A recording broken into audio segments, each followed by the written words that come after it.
या RMS value of AC. तो देखो क्या होती है,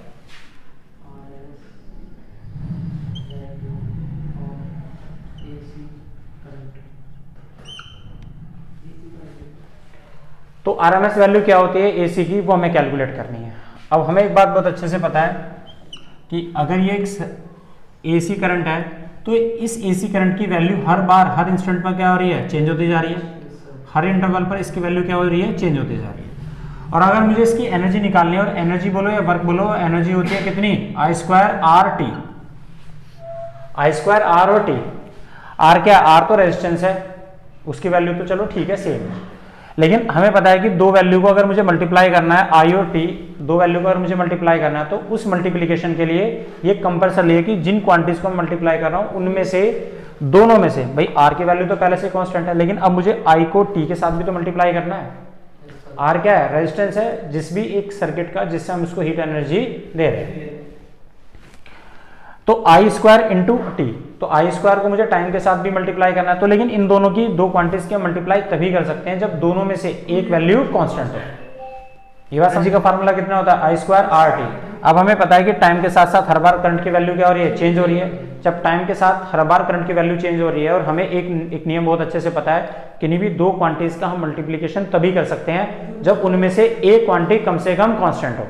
अगर एक क्वांटिटी कांस्टेंट है तभी इन दोनों का मल्टीप्लीकेशन हो सकता है, अदरवाइज आप उनका डायरेक्ट मल्टीप्लीकेशन नहीं कर सकते।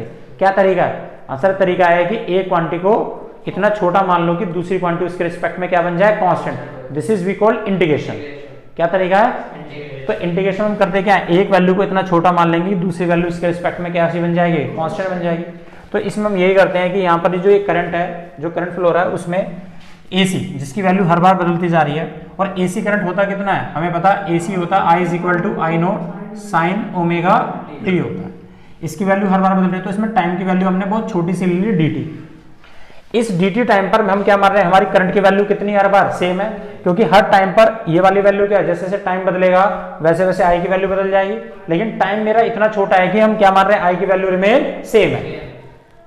कितनी बात समझ आ रही है, तो लेट करा, late the time dt is taken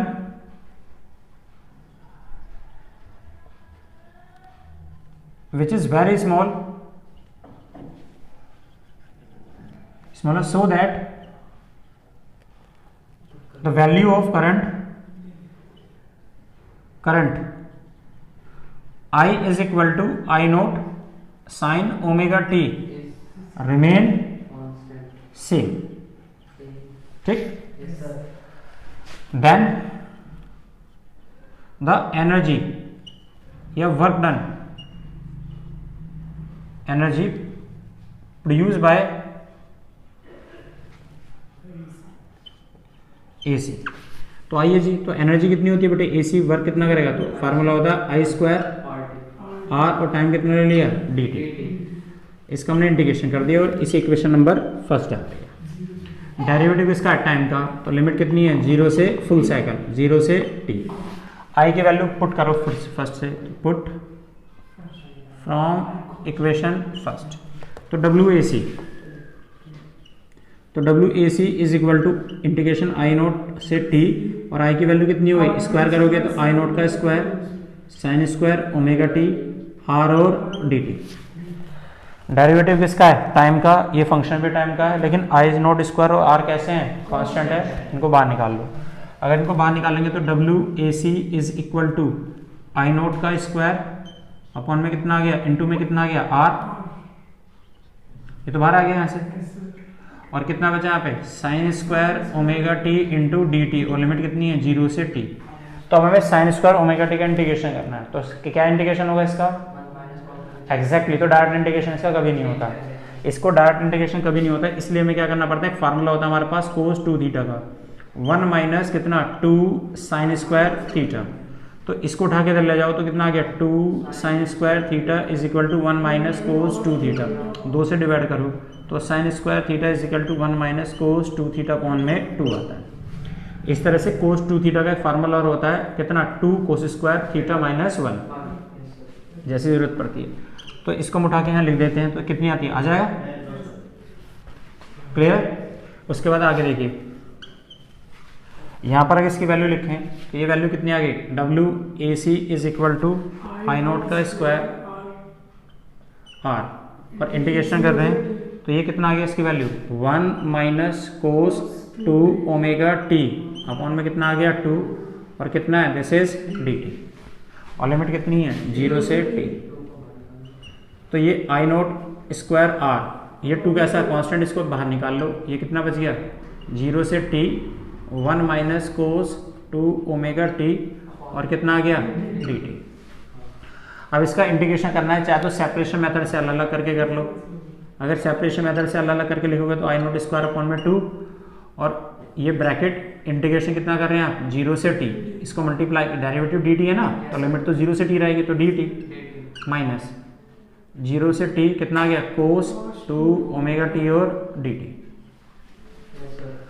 और ये आ गया आई नोट का स्क्वायर आर अपॉन में 2, डी टी का इंटीग्रेशन करोगे तो कितना आ गया टी, लिमिट कितनी है इसकी 0 से T, minus cos 2 omega T का डिफरेंशिएशन होता है साइन कोस थीटा का डिफरेंशिएशन इंटीग्रेशन होता है साइन थीटा, और कोस थीटा का डिफरेंशिएशन होता है माइनस साइन थीटा, तो कोस थीटा का कितना हो गया, तो आंसर है साइन 2 ओमेगा टी, और एंगल का क्या होता है डिफरेंशिएशन होता है नीचे, तो कितना आ गया 2 ओमेगा, और लिमिट कितनी है 0 से टी,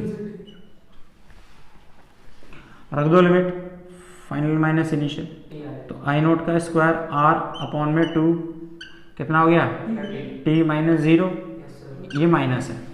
अब यहाँ पे इसी तरह से क्या रखेंगे, पहले फाइनल वैल्यू रखेंगे भाई, तो कितना आ गया sine 2 omega capital T upon में 2 ओमेगा, और ये माइनस रखोगे तो 0 आ जाएगा, तो साइन 0 की वैल्यू तो 0 होती है, तो सारा 0 हो जाएगा। इसको सोल्व करेंगे तो कितना आ गया I naught square are upon में 2, और कितना आ गया टी माइनस, इतनी बात समझ में। अब यहाँ पर जैसे हम टी रखते हैं तो ये कितना आ गया साइन 2 ओमेगा टी अपॉन में 2 ओमेगा, डन इतनी बात। अब यहाँ पर देखो एक बात, जब एक पार्टिकल चल के जाता है, एक फुल साइकिल लेता है, तो उसकी जो एंगुलर वेलोसिटी होती है वो कितनी होती है 2 पाई अपॉन में टी तो होती है पूरे चक्कर लगाने में, तो ओमेगा टी को हम क्या ले सकते हैं 2 पाई। तो यहाँ पर मैं अगर ओमेगा टी की जगह 2 पाई लिखूँ तो कितना आ गया आई नोट का स्क्वायर आर अपॉन में 2, और ये टी माइनस साइन 2 पाई लिखूँ तो कितना आ जाएगा 4 पाई अपॉन में 2 ओमेगा नहीं आ जाएगा, और साइन एन 2 पाई की वैल्यू होती है 0, साइन एन 2 पाई की वैल्यू कितनी होती है 0, तो ये कितना हो गया 0, तो मुझे कितना मिला आई नोट स्क्वायर आर अपॉन में 2 और टी। ये मुझे एनर्जी किसने दी, तो आंसर ये मुझे एनर्जी एसी ने दी। इतनी बात समझ में आती है। अब यही सेम काम हम किससे करवाते हैं, डीसी से काम करवाते हैं। किससे करवाएंगे, उसकी इफेक्टिव वैल्यू से। Now same yes amount of work is done by effective value of DC आ जाएगा।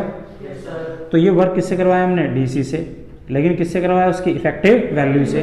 तो एनर्जी कितनी होती है आई स्क्वायर आर इंटू टी, और सेम टाइम में करवाया। तो from equation first and second दोनों वर्क कैसा करेंगे, सेम। तो एज पर एज डेफिनेशन दोनों का वर्क कैसा होगा, बिल्कुल रिमेन सेम होगा। तो देखिए जी, और वैसे भी हमने मेंशन कर दिया same amount of work is done by effective value as per as definition. वैसे लिखने की जरूरत नहीं है बार बार, ठीक है। तो दोनों ने वर्क कैसा करेंगे, सेम। तो ये कितना है, W work by DC is equal to W work by AC। इनकी वैल्यू पुट करो, put from first and second.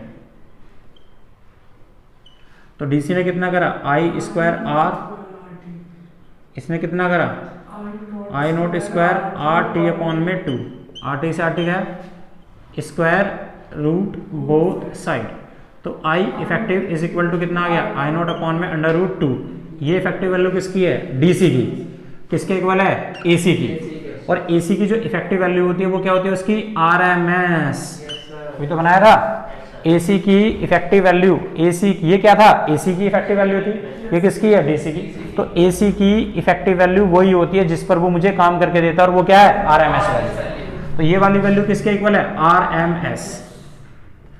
तो आरएमएस वैल्यू बेसिकली होती क्या है, तो I R M S is equal to I naught upon में √2 होती है।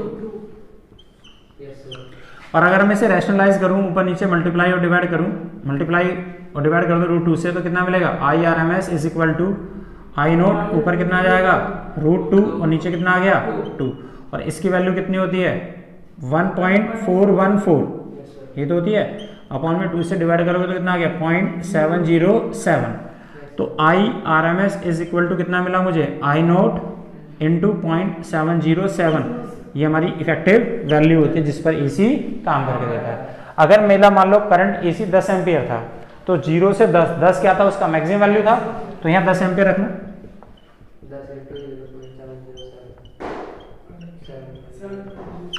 वही तो है ये आरएमएस वैल्यू जिस पर एग्जैक्टली वो मुझे काम करके दे रहा है।